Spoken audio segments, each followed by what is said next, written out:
Just about. Let's get started. So this is our COSAC meeting for December 16th. And do we have any changes to the agenda? Are we good? No, Okay. not that I'm aware. We looks like we don't have any minutes. So anybody have any questions or concerns with the agenda? If not, without objection, we'll adopt the agenda for the meeting. Welcome everyone to our meeting. And our primary agenda item is discussion and consideration of the Silva Farm project. So, did you want to give an overview? Brandon, what would you like to do? Sure, if the committee's okay with that. I have, in similar applications, I've read through portions of the staff report, so Yeah. I can go ahead and do that, and then we can discuss it as a body. So I think that sounds great. And you can give us I a don't summary have of the scoring so far and that sort of thing. yeah. We can hear from that. Okay, so this is for the Silva property. It's approximately 155 acres total as currently constituted, and about 130 are requested to be conserved. There are 4 parcels involved. It's at approximately 910 South, 800 East in Trenton. The surrounding land use is mostly farmland. There is the Bear River located nearby. It does sort of connect adjacent to the property, or at least a small water body related to the Bear River along the east property.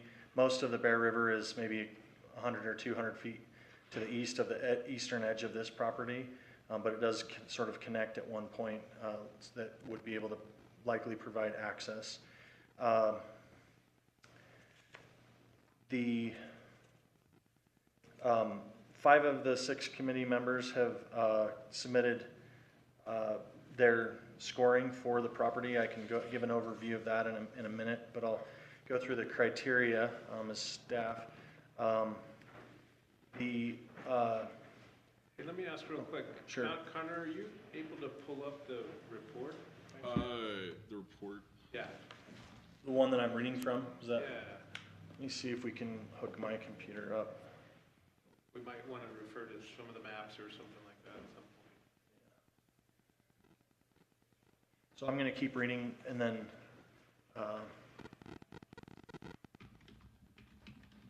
we'll work on that another time. So the first criteria that has been established for evaluation is protect scenic vistas.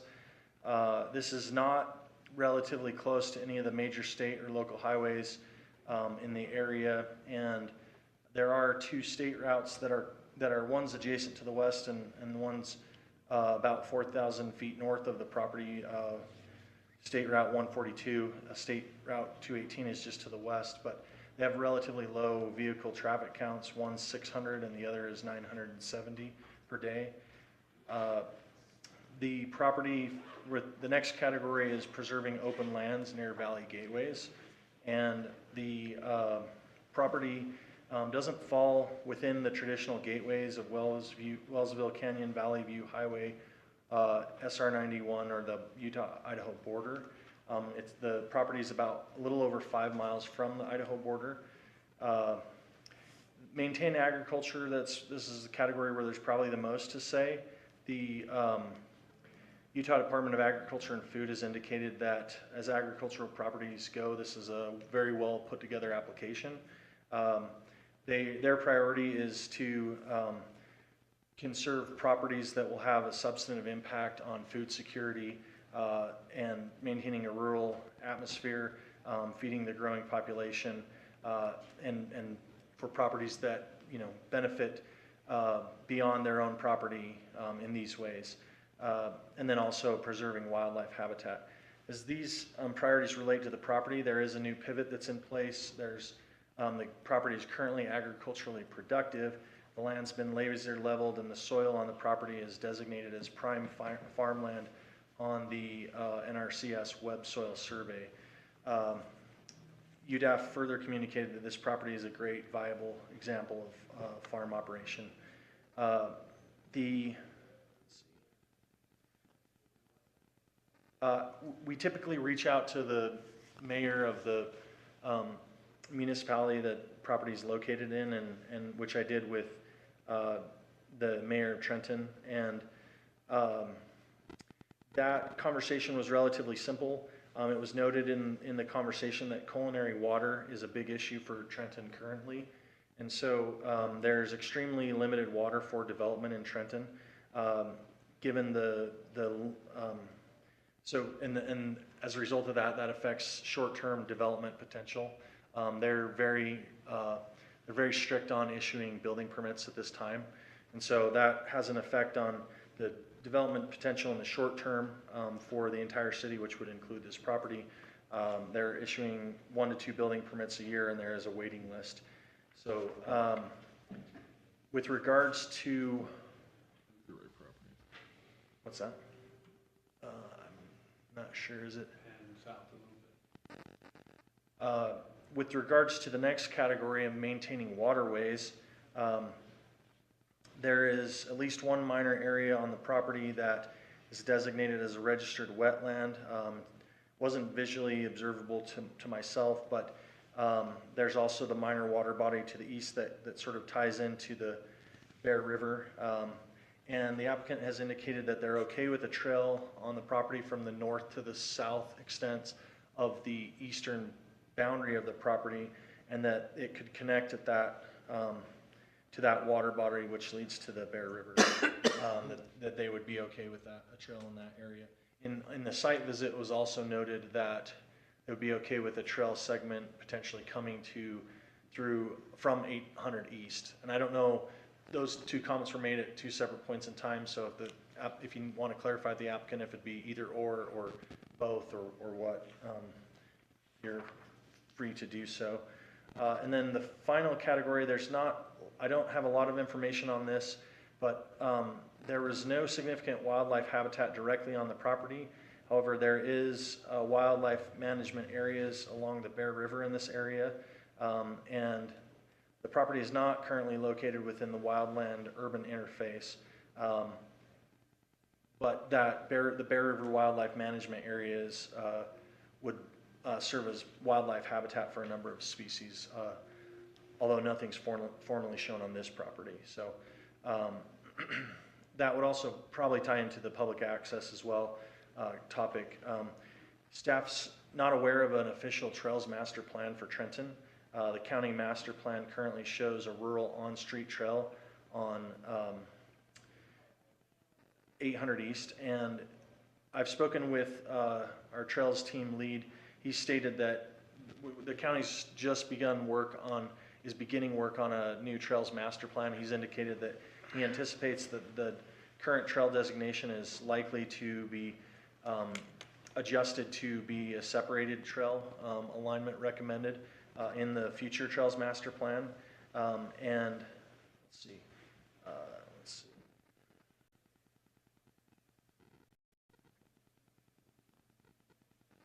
There may need to be details related to an agreement for the construction and design details for any trail on the property. And then distinguishing factors. The primary distinguishing factor from staff's perspective would be simply that, again, it's overwhelmingly prime farmland soils, and it's a very viable, active farming operation. It's currently being used with good soils that are working well for the area. So I've spoken a couple times with Jeremy from UDAF, who's also present. He has stated that as of the time of this report, he was working on finalizing a letter of intent and then also creating a funding plan. He did, about an hour before the meeting, send over a draft funding plan for the conservation of the property. And then he's also indicated that he's working on sort of shepherding the application through the NRCS application process. And then we'll be working through the application process for funding from the Leroy McAllister Working Farm and Ranch Fund here in the state. He's also indicated that UDAF will help with the completion of due diligence requirements if there's like a round one approval indicated or that ends up occurring, including getting a full conservation easement appraisal and any title issues getting cleared up. There were a couple notes that sort of cropped up after the staff report was completed and sent out as I continued to prepare for the meeting. The applicants indicated that there would be, I know that I counted 5 homes along 800 East. I don't know, I didn't sync up how much of those are on your property, but the applicants indicated that that he would like to carve out 5 or 4 additional lots along, I believe along 800 East. That can be clarified if that's inaccurate. But then also 1 on the corner, northeast corner of the property. So if there is a recommendation for this to go to the council and receive a round 1 approval, what the best likely scenario if that moves in that direction would be to exempt a certain portion of the property from conservation with using the conservation easement to spell out a particular legal description that exempts that doesn't include that property so that it can be constructed. That would be something that they would have to do in a way that meets the zoning in Trenton so that they could meet their requirements while also being excluded from the actual conservation easement itself is the most likely probable way to do that. Houses would be along this state route, That's what I recall, but I could be wrong. so blocking the open space view. That's not a Well- state route, though. Well, there's 218 is listed on the maps as As a state? 800 East as a state route. Really? Yeah, but I mean, it's functionally speaking, it's a local road, but in terms of the size and scale of it, but it shows the state route on GIS. So I think that summarized most of my comments, except just to note that if recommended for approval and approved by the county council, the applicant will eventually need to get the project surveyed to provide a description of the agricultural easement or the conservation easement and any related trail easements, and both of those would become part of the final easement document. The COZAC has options to continue the application, recommend for approval with conditions, or recommend against approval for this first round application. And I'm happy to take any questions at this time that you might have. Thank you. I have a question on 800 West. How many 5-acre lots do you intend, and is it a 5-acre lot on the northeast corner of your property that would be excluded from the easement? Well, as we sit right now, we submitted an application for water hookup, and they already notified me that I will get it in March, all of you. So I'm debating where to put the house because that house was gonna be in between the little white house and the house I'm living on. Okay. But if gonna have to be, my proposal was in the beginning is to keep 20 acres. And the reason was is because they require 5-acre lots in Trenton. But I've been thinking, I don't know much about this situation Hey, Brandon. I don't care if I'm left just with the land, even if it's not 5 acres. I don't really care to develop that property in the future, you know what I mean? Hey, sir, you can speak in the mic. Sorry.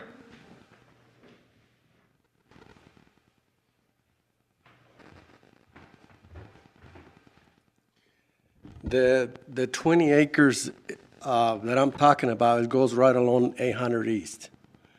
So, So you'd only build one more home then than you have presently there? well, the way I drew it with Jeremy, the way I explained to Jeremy is I put the line straight 300 feet from the south from my property right into the land and then goes straight north, 300 feet in the end and north, you know, so it'd be 300 feet excluded from the whole farm. And that equals right around 20 acres. Do you want another exclusion on the northeast corner of 5 acres? Yes, I have a son that really wants to build there. And I just talked to him about it. He says, I don't care if I never be able to sell it or nothing, because that's not my intention to sell it. So if we put it there, it'd be the farmhouse. Okay, on the For, northeast. yeah. And as I talked to Jeremy, they will tell me how much footage I have for the buildings. You know, not necessarily 5 acres, because if it comes to be that way, I don't have to have 5 acres, because it'll be the farmhouse, which it'd be for the whole 130 acres that are going in the program. So I'm thinking I probably shouldn't need more than 1.5 acres or so, if any, you know, to build a barn or in a house, to store hay or whatever. But as I speak to Jeremy, I guess NRCS will work with us and tell us how much property I should use for the buildings. But the idea of keeping the 20 acres is because I have those homes already there. Yeah, they're already there. 4 homes. So that's why I'm drawing the line of 20 acres. And then I also spoke to Jeremy that it would be a problem if I just, each parcel will equal 5 acres, because that's what the city requires. In case in the future, I want to build something there, you know. But considering taking some more, little bit out of the 20 acres, I don't think it would shortage that much the amount of acres that we compromise already, Okay. because it ain't that much, you know, to be taken. But I guess when I survey it, they'll determine how many acres would be left to the program. So if I can clarify a couple things, there was a difference in the proposal regarding the house on the northeast corner and the homes along 800 West, that those, as I understand it, the applicant's intent would be to make those separate parcels at a later time, potentially. They would be excluded from the 130 or so acres legal description. But the one that's on the northeast corner would be actually within the boundaries of the legal description that's described for conservation as the homestead for the rest of the property. And it would probably be helpful to make sure that the applicant understands that once, if that easement is approved, once it's in place, it would be your responsibility to ensure that any new parcels meet the zoning criteria for Trenton, and that the county would not be guaranteeing that development potential could be realized. That's between you and Trenton. So you have to make sure that you leave yourself enough property to be able to actually execute on that, if that's your... That's my worry right there, and that's exactly why I'm saying, you know, that I might have to get a little more land in each property, you know, on the south side, to equal the 5 acres. Isn't in the report there, we're looking at 130 acres, about 155 acres total. So the 20 acres, 25 acres has already been pulled out of it. Right, the application came in with both numbers on it, so... Okay. Maybe Jeremy can explain it more, because we've been talking quite a bit over it. I'm happy to answer any other questions that you might have, but just to clarify, what Brandon's point was trying to make is the way that we've just discussed this is, again, the 20 acres would be completely excluded on the west side from the easement, wouldn't be a part of that. They could be subdivided pursuant to the Trenton regulations at a later date. but that additional building right in the northeast corner would be a building envelope within the easement.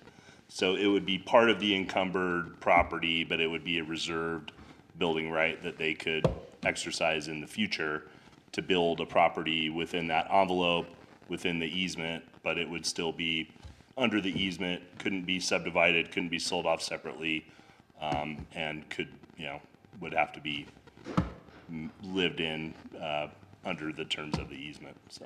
So any property he'd actually have to rent, if he's got more than his primary resident, he'd have to rent those. The properties on the west side, the existing homes, as I understand, they're mostly occupied by family members. So those would be totally separate and wouldn't, fall under the easement at all. But They're subdivided and, yeah. they could be subdivided, but that building envelope within the easement, could be occupied by the, current or future owner of the easement property, or could be leased or rented to, to farm laborers or anything else if used in the future that way, so. Do you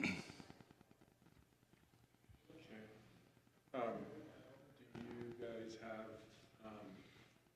the information that Jeremy sent today on the proposed budget? Is that something we can talk about? Sure, absolutely, yeah.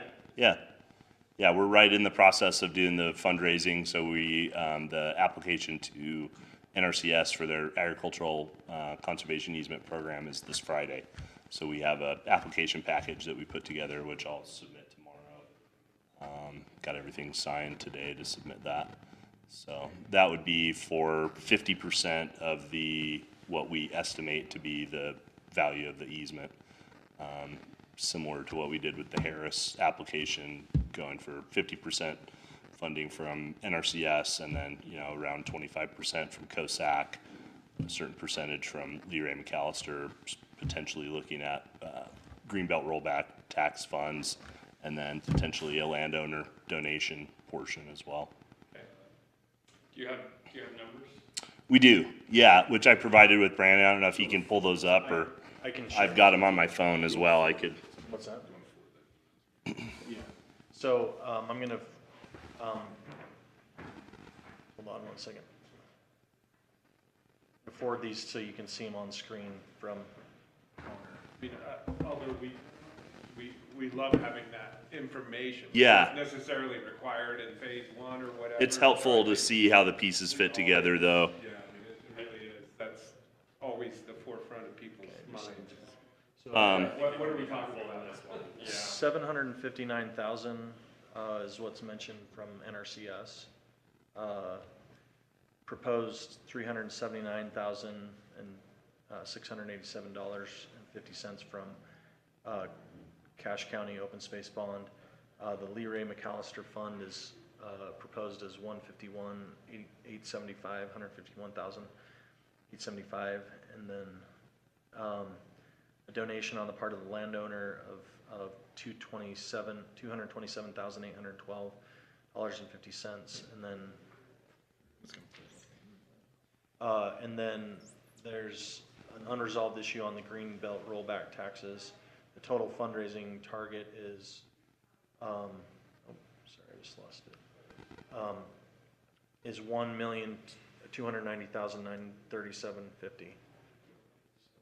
not sure why it's not coming up. So the way we kind of got to those numbers is trying to understand what the current fee value of the property is. So speaking with real estate brokers and with Western Ag Credit, and trying to get an understanding of what the values are. And so establishing a current fair market value for the property based on that of $2,025,000, about $14,000 an acre. And so then, once we kind of understand what's the value today, we can look at other conservation easements that have closed in Cache Valley in the last couple of years with similar restrictive terms, and we can look at the diminution in value between the before and the after value. So what's the value today with no easement, and how much is that value reduced with the easement in place? And so we can estimate that the easement will diminish the value, the fee value of the property by about 75%. So once we have the fee value, what's the property worth today at $2,025,000, we can diminish that by 75% and come up with, what's the value of the easement itself. And so that is if you want to scroll up a little bit again, that is the 2 million is the before value. The 1,518,750 is the value of the easement itself. So that's the value that the property is diminished by placing the easement on the property. So that's what we're trying to fundraise for, to compensate the landowners for the value that they're giving up by placing the easement. So then we look at, 50% of that is the ask to NRCS at 759,000, and then going down the list from there. All estimates, again, we have to kind of estimate the value at this point in the game because the appraisals are really costly and they take a lot of time, but they also have an expiration date. So we need that appraisal to be as fresh as possible when we're getting ready to close. So we want to kind of work off these estimates to get further down the road until we have money obligated and things where we feel a little bit better about paying the cost of that conservation easement appraisal. So you're saying that the farmland, just as farmland, would be worth $3,500 an acre? Correct, yeah, so, 500,000, total value of the property as encumbered by the proposed easement, so. If that makes sense. So then at the end of the day, the property with the easement in place is basically worth what it's worth as farm ground, it's not developable at that point.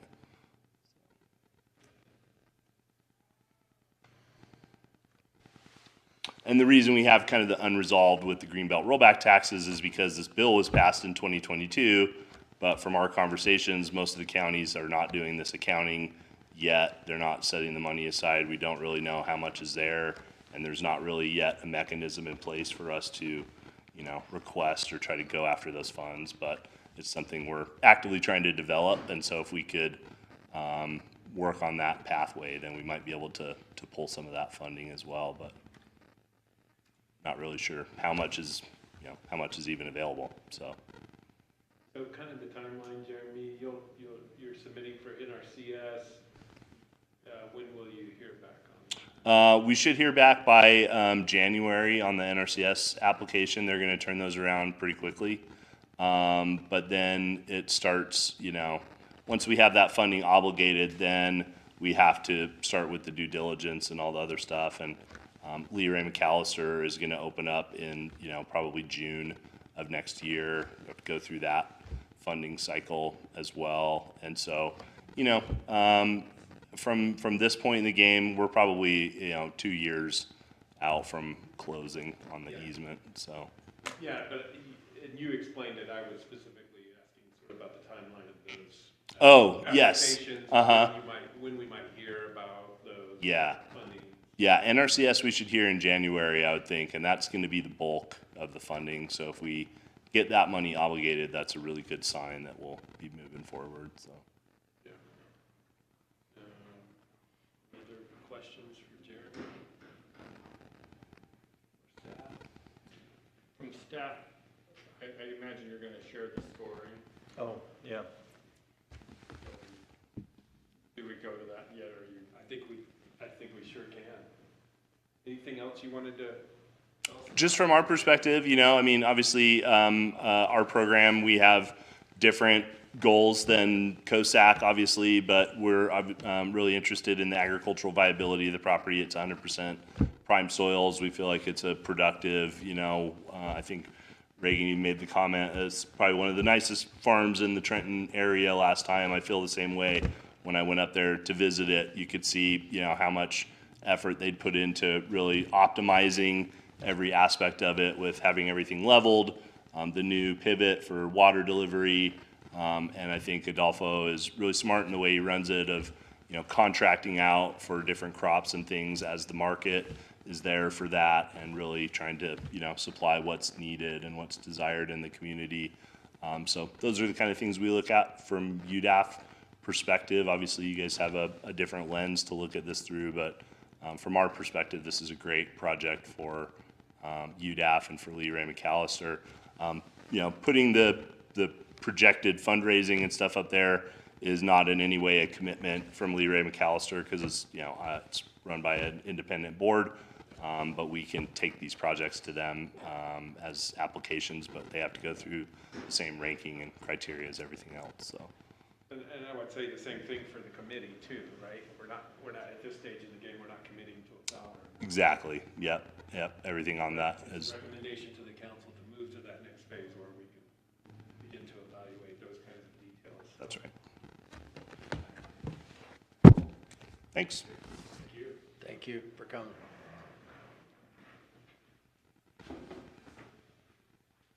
You want me to go through the scoring then? Sure. Okay.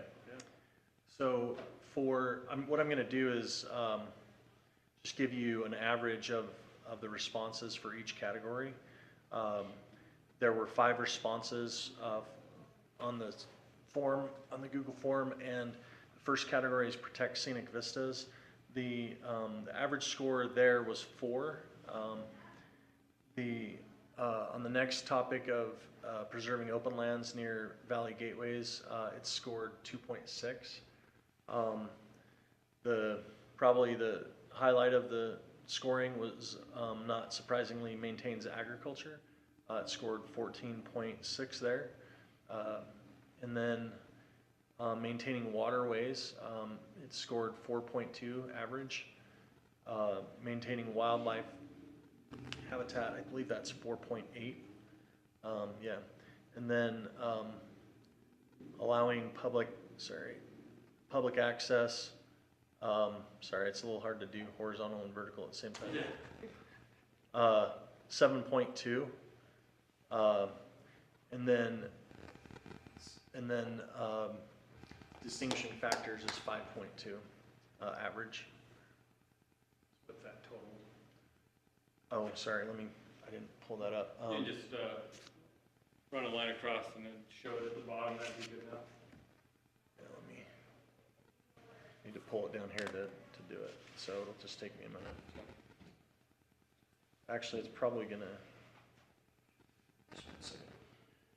I can pull the total while you're discussing the. Chris, I know you said that the numbers shouldn't matter, but this kind of goes to the thing I was saying where it would be good to be able to put a number with anything. And moving it forward, like if I look at the score, there's plenty of things this score that we haven't moved forward on. We put them under continuation, but now that we've had a number, there's perhaps a number that I'd vote, yes, let's move it forward to with this number. So I just want us to at least have a conversation around that possibility. Because if we looked at score and said objectively we have never moved anything, we've never had numbers like where we could actually come up with a number that we would be comfortable moving it forward with.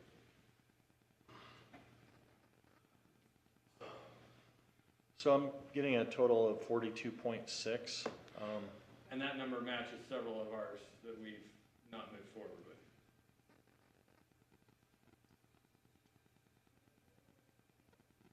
But we haven't had a number. We haven't had a number that on those others that we moved forward with?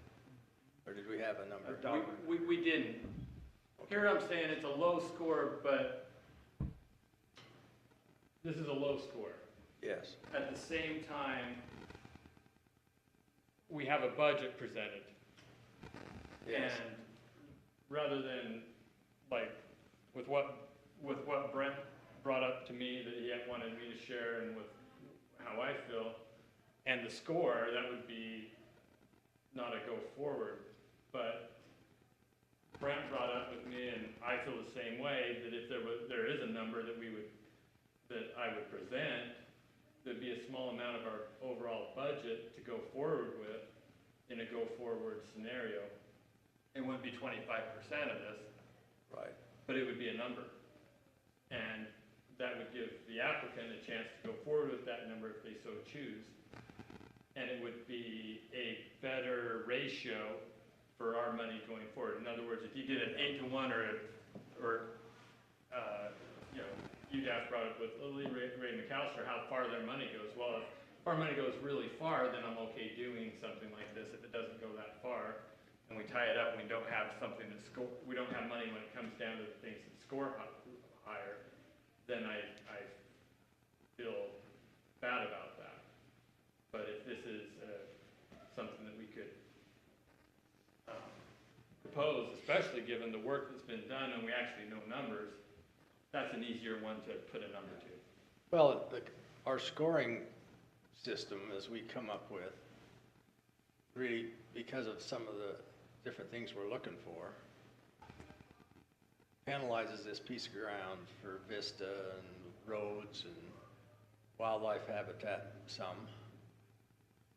But on the other side, it scores right off the chart in regards to what the state of Utah and NRCS is looking for. I think we're working I hope that we can, down the road, find all of these vistas and open space, but I don't know how we're ever gonna fund them without NRCS or the state of Utah, unless the owner comes in with a big donation. Because the ones we've looked at or going forward with now, majority of the funding is gonna come out of NRCS. And I don't know the land coming into Sardine and all that land in there, I don't know whether NRCS and them guys are gonna even come to the table at all. There is some money in some of those that would match up with some of what Bear River Land Conservancy has earmarked already. Okay. But you're right in terms of pure clean agriculture that this one has, it's an easy. Yes. Well, you're putting an easement on some of the best farmland in one piece in Cache Valley. That's how it rates. The significance of it. Yeah. You can find smaller parcels of ag land you probably can put an easement on for ag purposes, but it'll be a struggle to operate them and maintain them if it's a 10 or 20 acre parcel. The farming community's out, so. Yeah, bringing in big equipment is gonna be the problem on a 20 acre or smaller. Right. When we're talking 150, it's much easier to bring a 30-foot combine. But even if we move forward and say even $50,000 or $100,000 comes out of that pot of 20 million, and it moves forward this project, and we say, yes, we like to recommend it to the county council, then I think we're in the right direction. Rather than just say no. No, I'm in full agreement with that. There's almost every project I'd like to be able to put a number to. Yeah. Okay. Can I just ask a quick question? Can you remind us what the max possible score is? 100? Is it at 100? Yes. Okay, thanks. What was the Furman score? Does anybody know off the top of their head? I might have a, It was I think it was really like high. That's what I thought. It was up in the 70 or 80s or somewhere in In there. the 70s, I think. It got the ag and it got all the others too. Has a river running through it. Yeah. Yeah, so what other low-scoring projects are you thinking that we haven't moved forward? There was the one up, That one up on Mount the hillside. Sterling. Yeah. uh, Access was, you know, and then up how did on that, the side. how did the small parcel Part of along the road Cooper, there you go? mean? The Cooper application? Yeah. And then, I guess some of them we didn't end up scoring because Moved the Cooper the other piece. forward. Did we move that forward? Yeah, that was the other piece. Yeah, there's like 20 I think acres or it's something. not that great either, if I remember correctly. Better than this. Better than this. But wasn't in the 70s. No, it wasn't as high. But I think the one was in the 40s. I think those are the, what else? I think the other one I'm thinking of is, they came and presented, Oh, the and North Logan? not North Logan. North Logan we never scored. Oh, either. yeah, the ones up in Richmond. Well, and there was one, Wellsville and Mendon up on the bench there? Yeah, up on top, yeah, on the bench. We never did score that, did we? This is the third one we've scored, is that right? Is that right? Okay, Maybe fourth. maybe fourth. Yeah, Okay, because we fourth, scored the Coopers. yeah, Yep. the And small, Harris's. yeah. Yeah. Be the fourth one we scored. Yeah. Furman, Yeah, I'm Harris, agreeing. Cooper, Silva, I think, is the fourth one. Okay. So yeah, what is, I mean, I'm a little concerned about, you know, using the dollar amount to make a decision in round one. It's super helpful to have, but I wouldn't not recommend it, just based on the dollars, personally. So, and I'm also, you know, the right projects may not score very well. So I don't like put all of my, decision on this floor. As something to evaluate, but.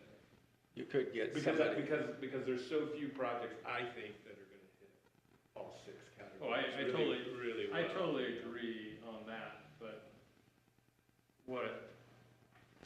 I think there are some that are gonna score really high in a couple of different categories. that's how it's gonna break. Yeah.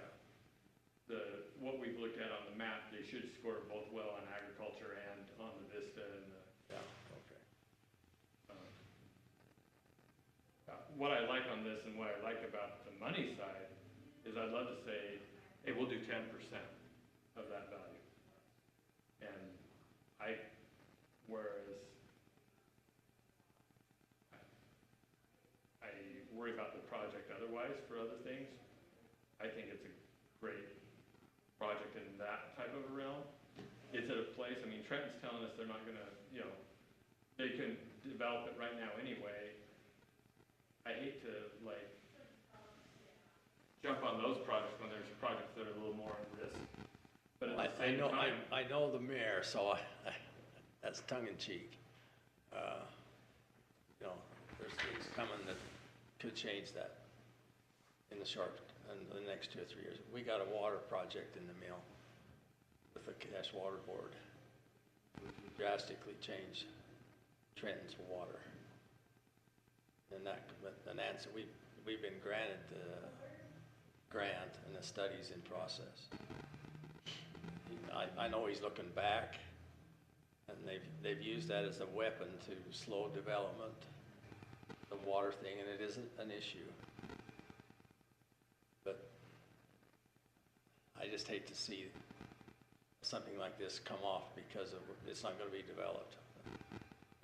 Mr. Silva has mentioned to me, he's had people approach him with some big numbers to take all that property along the road. They'll just sit on it until that problem is solved. So, well, the numbers tell you where the value of the property is. You take that out and you're down to 3,000 an acre. That's right. And so that tells you, you know. Yeah, 3,000, so the numbers that are presented, 3,000 an acre is what the county would be Yes, paying for. yeah. 380,000. no, we would be paying bigger, the 75%. No. Yeah, Yeah, they're asking for I'm 1.5 saying million. yes, but they're not asking COSAC for 1.5 million. They're asking COSAC for 380,000. If you do the math. Oh, It's 3,000 an acre. But we don't. So 380,000 that they're asking from COSAC. If we say our budget was 18 million, that's only 2% of our budget, for what it's worth, for the context. I just think this stuff that's a little more risk is gonna cost a whole lot more than that. That's why I'm willing to put something on this, but. So I'm on another board and I've watched a council committee. Maybe this is something you guys don't want to make a decision on, but you pass it on to the council, like the final stamp, and it comes back to you to wrestle with the money.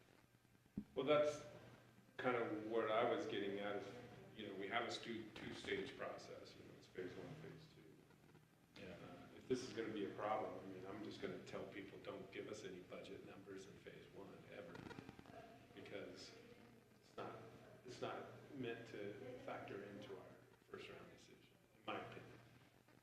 it helps me vote yes on a project like this, rather than no.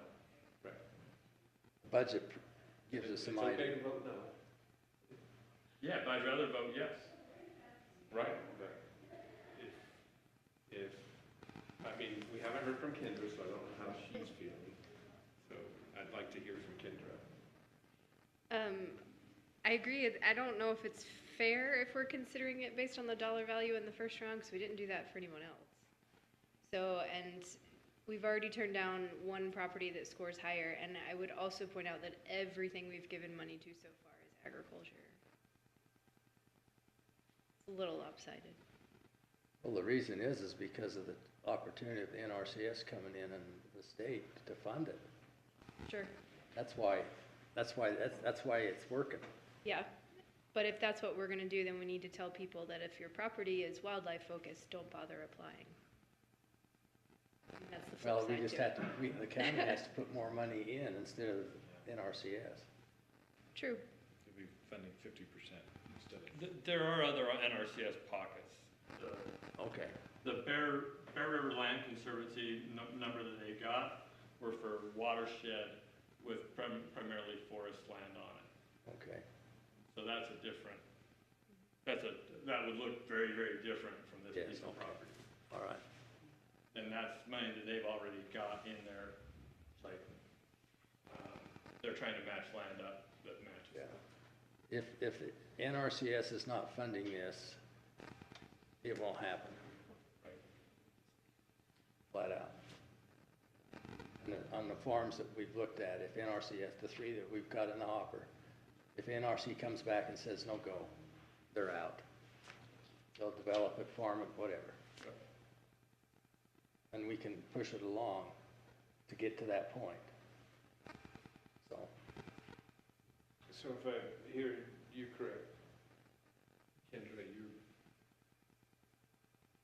you would lean more towards a recommendation for approval to the council for round one, or?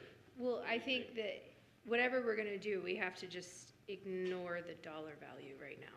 Because if we're not gonna consider that for every application, then we shouldn't consider it for Yeah. this one. So we need to consider this based on the same merits that we've considered every other application, which is the score and the score alone. Yeah. The other problem I have is there's not a stack of applications on our desk. We should take advantage of opportunities as they come up. Or continue until we have that stack if we're questioning. That's where Brent was, is like, more on the continuing side, I wanna see this. I don't know if this will be realized, but I have had two people inquiring about the last week or 10 days. Well, there was the one, yeah, so that you mentioned, and then someone else asked last. So they're not active applications, they've just been sent the forms, so it's not that, it's not an egg in the basket, but. Yeah, I think our action, whether we recommend for or against, it still goes to the council, if I'm not mistaken. So it's not as if we were to say no, the council may say, well, actually, we like the project, we want to see it happen, and they can do that for what it's worth. That's what happened on the other one I was on, is that they were What's like, that? we want to see it and need your being involved. So, that's why they organized it. It's similar to a planning and zoning decision. Yeah. Planning and zoning says yes, city council, it happens, but not very often.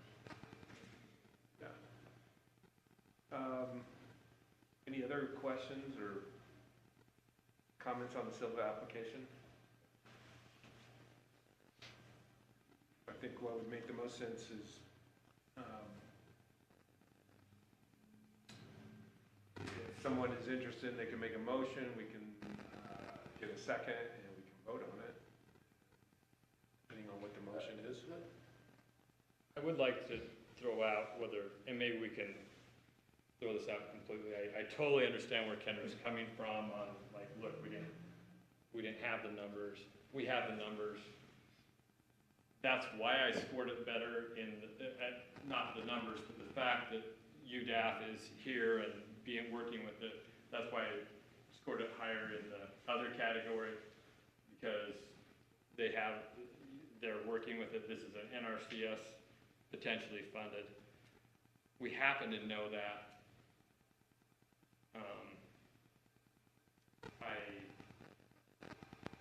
I think somehow getting that to the council, or that the council knows what the number is, and that even a statement that there's, with a no vote, if I vote no, I'd like that to make it to the council, that there isn't a number that would make sense on this particular project. And maybe we need to revise when we know that number, that we would take that into account. And I'd love for us to be able to put numbers to projects. I think we can take our 4-to-1 and make it potentially an 8-to-1 on some projects.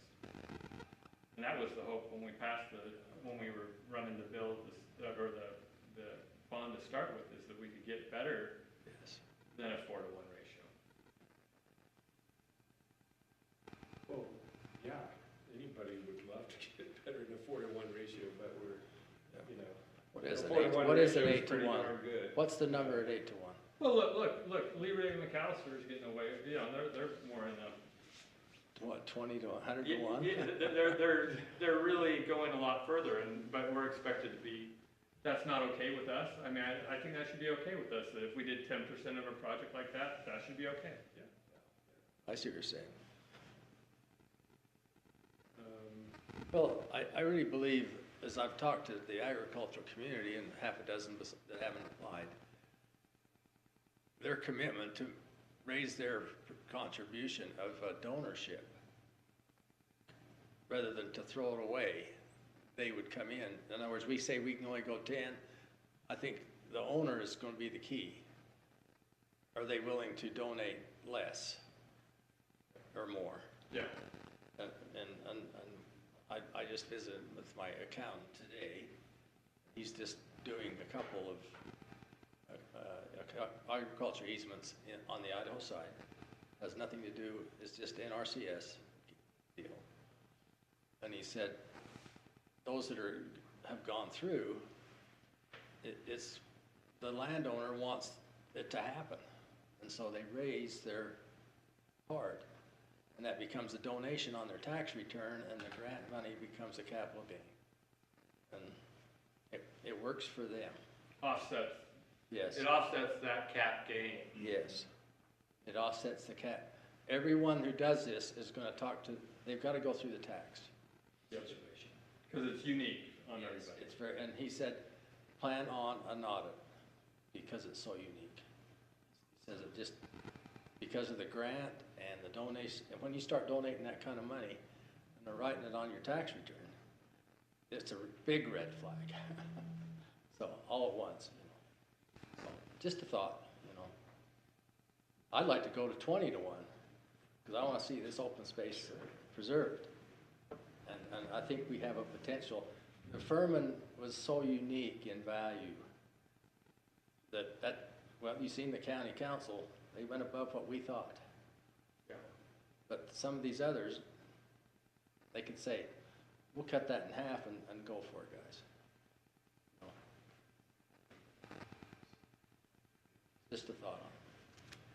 If I could make my recommendation, like what's in my mind is if we did a 10% recommended to the council at 10%, I think that'd be helpful to have a number on their application that goes in. When does your application go in? Friday. Friday. Yeah, we're To up. have that on their application, or at least that it passed us Yes, with an amount, that could be helpful. yes. Yeah, we wouldn't be able to show it on our application until it's obligated, but it would be, obviously. You could state exactly what happened in a public meeting. Having you guys come back and say, we'll fund it 10% instead of the hard no, is obviously, we would prefer to see, negotiate on the number as opposed to get a denial, but. Yeah, I really don't want to tie a vote to a number at all right now. That's really for the second round, and we can work through that and come up with a dollar number that we're comfortable with and send it off to the council. They can tell us if they feel differently. I'm just interested in a round one vote. Move it for recommendation to the council or not.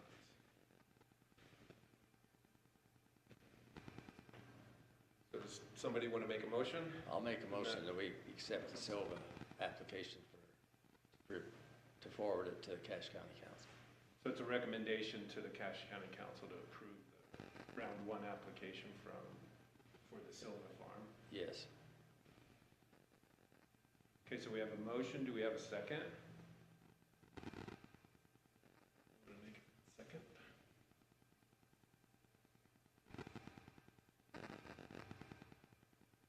Okay, so without a second, the motion will die. Would anybody like to make a different motion? You know the motion I'd like to make. Should I go ahead and make it? Sure. I'd like to move that we move the application forward with a 10% statement that we would,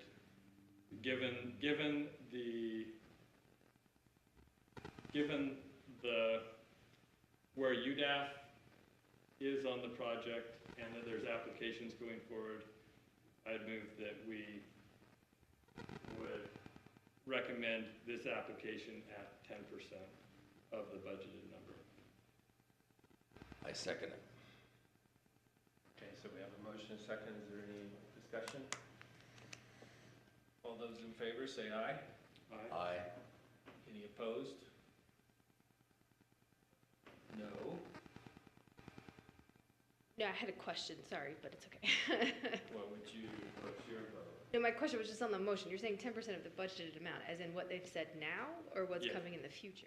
What they've proposed. The county would. 10% of their total budget. That they're asking for the county, not the grand total.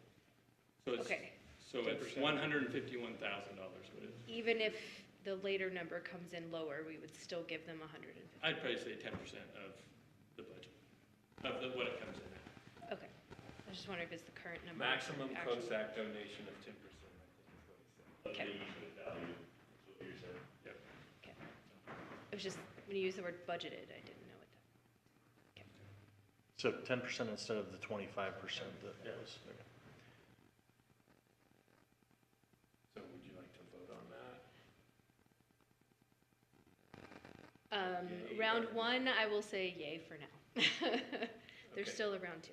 Okay, so that's 3 yeas, 1 nay, and so the motion passes. So there'll be a recommendation to the county council accordingly. Looks like our next agenda item is, Chris, I might add that we would want to be consistent, like you're saying. We may want to look at that as part of our, that someone could come in with that much of a preparation on their first round. I don't know, we might want to address that in the future. We don't need to address it now, but I think that could be a consistent thing that we do in the future. Particularly if UDAF was already involved in a project, or Bear River Land Conservancy was involved in a project. Well, some of our other applicants have just stopped. Yeah, They haven't gone to work for it. yeah. And we're down the road further with this one than we've been, except for Furman's probably. Yeah, they really are as far as the second round application. Yes. And they're putting in their Lee Ray McAllister application. Right. And that's because of. there's Because of certain- the UDAF. Yes. I don't see a problem if somebody comes in and does all this prep work and we're still in round one, why penalize them for it? So, Hey, Chris, can I excuse myself? I need to go sit up front. Sure. no, you can't leave. good luck, Justin. Thank you. Thanks for your help with the drone video and photos and everything. Hopefully, some things get worked out with drones. That's pretty awesome. Okay, anything else on agenda item 2? Can I just make one clarification? in 6.4 of the bylaws, it ended up being 3-1 in favor of the recommending it. But just so you're aware, since it wasn't certain for a minute there, the bylaws do state that a split vote may be advanced as a recommendation to the council. So a tie, I'm interpreting that as a tie vote may be interpreted and forwarded as a recommendation for future reference should that scenario occur. Just one more time. Well, that's good to know. That's helpful. Okay. Andrew, what would you like to talk about?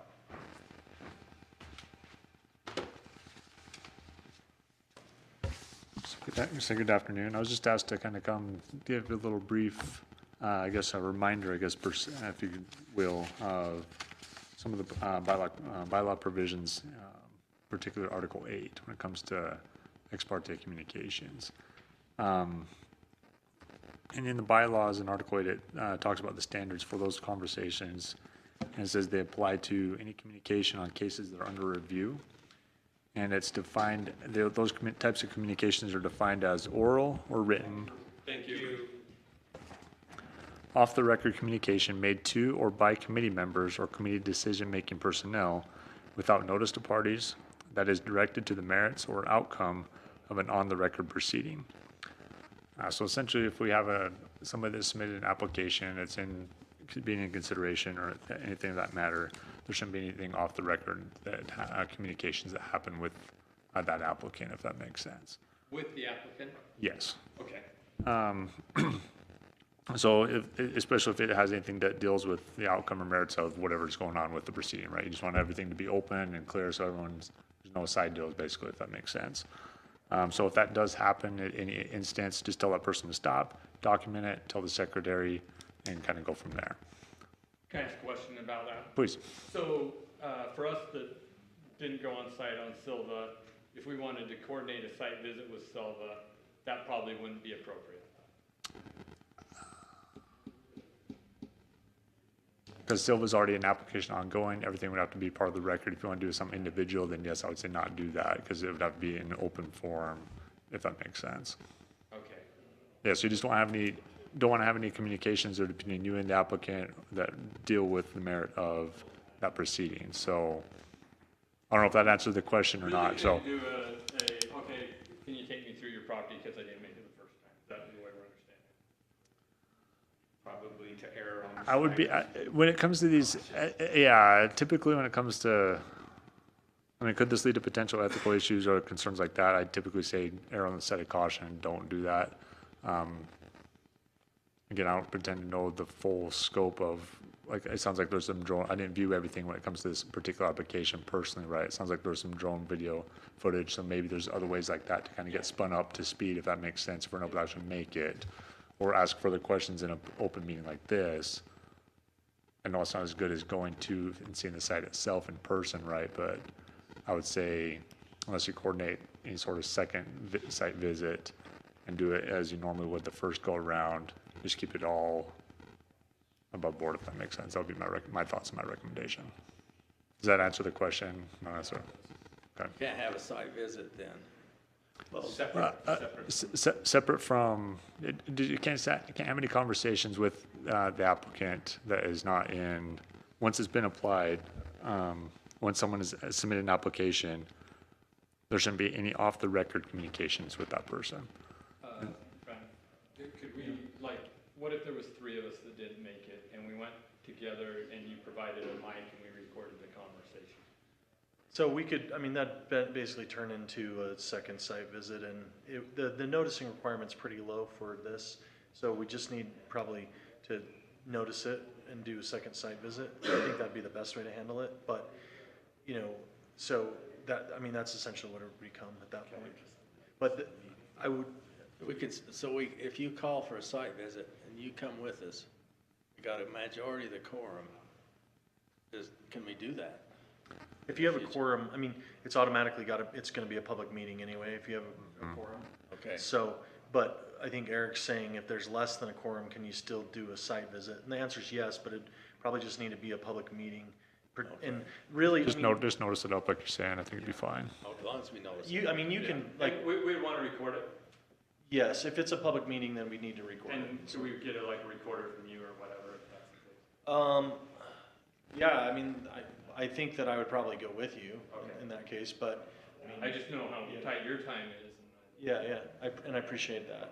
So, you know, like, another option is, you know, if you can drive by the property and look at it without talking to the person or whatever. The intent of it is to make sure, you can jump in if I'm missing something, Andrew, but, you know, the intent is to make sure that you're not making assurances to, you know, people that you know about their application, whether it's gonna be successful or something, creating an impression that, you know, oh, you should apply, this is gonna work out great, you know.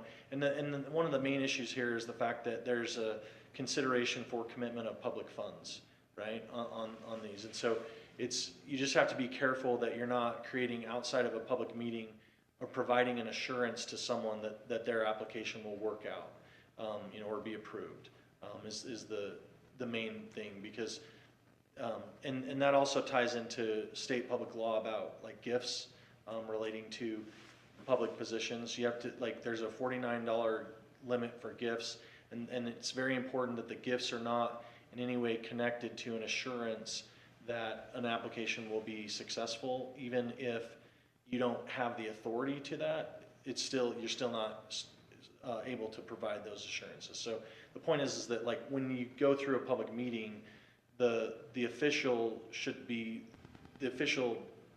you know, deliberation should be in a public meeting, not something that's, you know,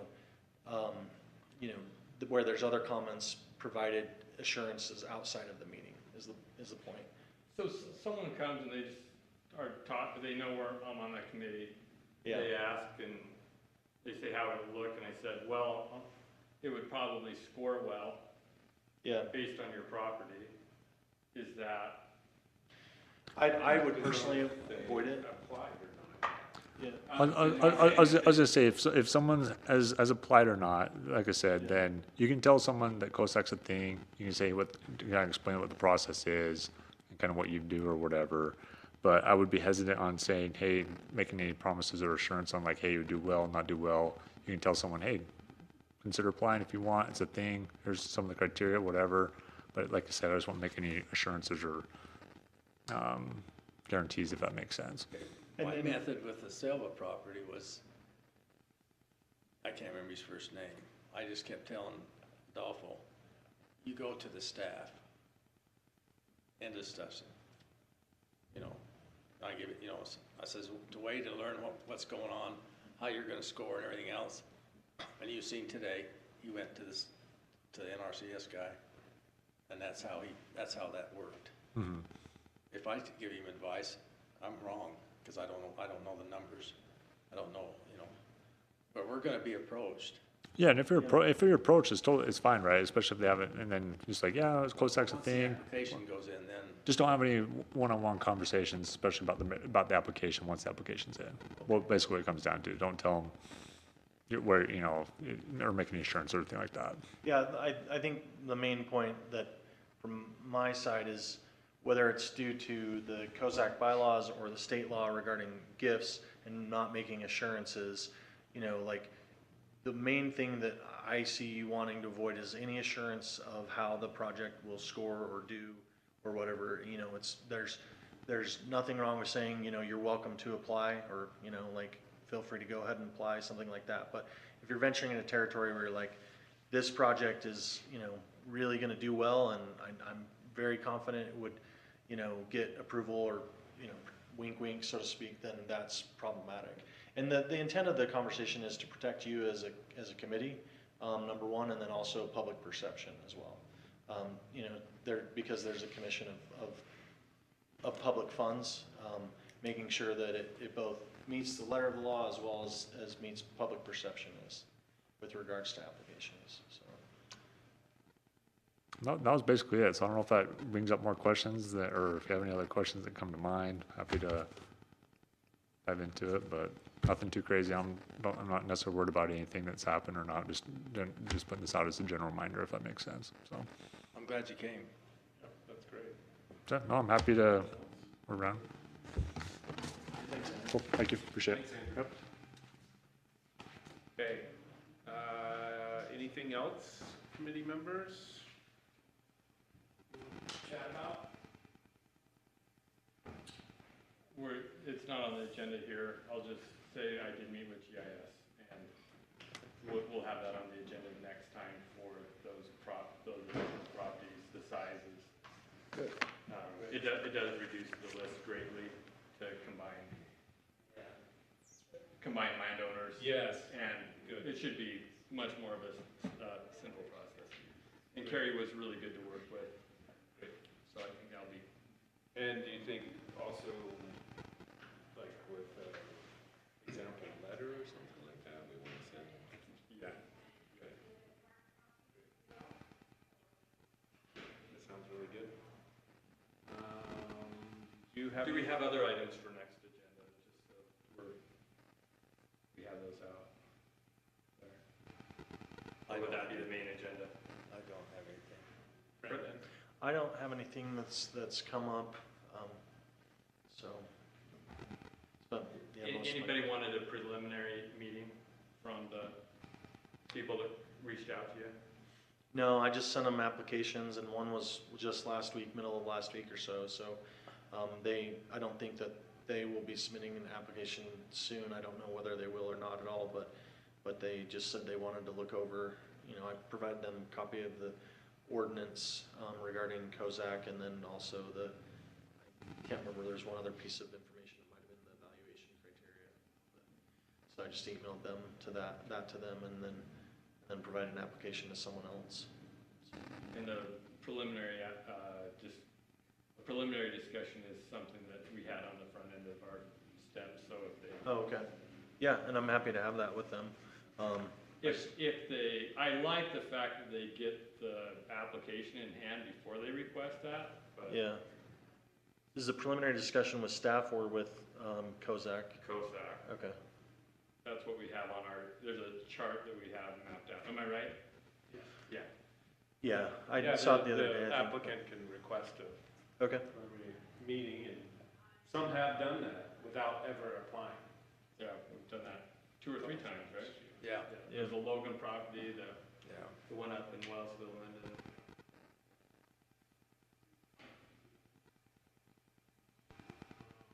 That has probably saved them going too far down a road. Yes. Yeah. There's a learning curve there for especially the farming community. Looks like our next meeting's January 6th, so we'll just plan on that. See what else comes up between now and then, but otherwise we'll plan on talking about gateway stuff primarily. Hopefully we can. Who's in charge of move that ordering? along. Are you in charge of ordering snow by then? A bunch? Not me. You're not gonna delve into that, huh? We sacrificed a goat the other day. We're going up the next step. We're gonna take a maiden and jump her off a cliff. All right. Let's see. Well, if there's nothing else, without objection, we will stand adjourned. Thank you. Thank you. Are you the skier? I can't remember. I pretend to snowboard. Somewhere. Have I seen you up there? No, probably not. I only do very easy things and very slow. I just like getting up and sliding. It's interesting when I talked to a couple that asked me about it, and I says, now, Yeah. remember, that if you get this $500,000 grant, 2 ways with some variation. write a check for probably $100,000. I just working on getting the legs, but. Oh. You know, it was that Thanks, making, Brandon. being able to make snow. Thanks, Brandon. Being able to make snow is totally different. Sure. That's a big difference. I think I'm gonna skin a beaver. I think I could come down the ridge cleanly. They were I grooming know it. there's a lot of people doing skiing, so I would think. They were grooming it the other day. Oh, it would we have, the Bonneville Trail on next month? Like application? Or any further?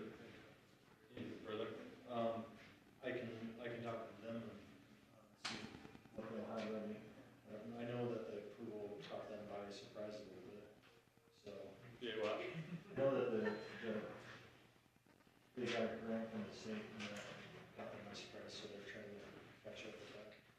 Landon, what is your, would you have something for January 6th?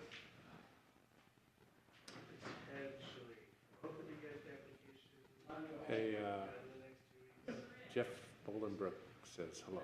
Oh, what contract do you have with Jeff? He reached out because I think you know, we did the foothill study area for Pleasant View. Okay. And so he had some questions. He's on the planning commission. Yeah, yeah. So yeah, he reached out, Maybe touch base. wanted me to say hello with to you and Cool. they hope you're doing well. Yeah, I like Jeff. Jeff's a good guy. We wrote to Vernal about a year and a half ago, I guess. Oh, doesn't seem that long ago, but, I missed not being on the meetings. it's on the way to APA Utah, Yeah, so, yeah, I don't okay. get the updates. I feel like Yeah, I was there. yeah. I remember that. So. Cool. Well, I'm glad you did. Thanks for letting me know. Yeah. Appreciate it. Have a good rest of your week. Will do. I got one that goes from 11 to 12. Maybe I can move that. I'll try. I just felt like I had, it was a finger on the pulse, and I could share what was going on here. Now I have a finger on the pulse. Yeah, I should do that. I think he sent those out, right? But I have other questions. I was wanting to know really details from Eric what's going on.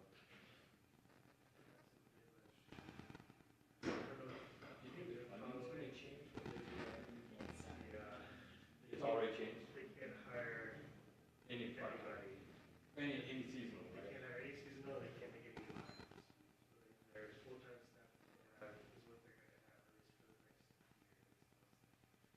And they're already short staffed. So they lost a bunch of people this year, and they can't replace them. So it's, Eric, was like doing 3 jobs and I'm doing like 4 jobs. So, yeah, none of them have any time in them, like, things to keep them on. Yeah,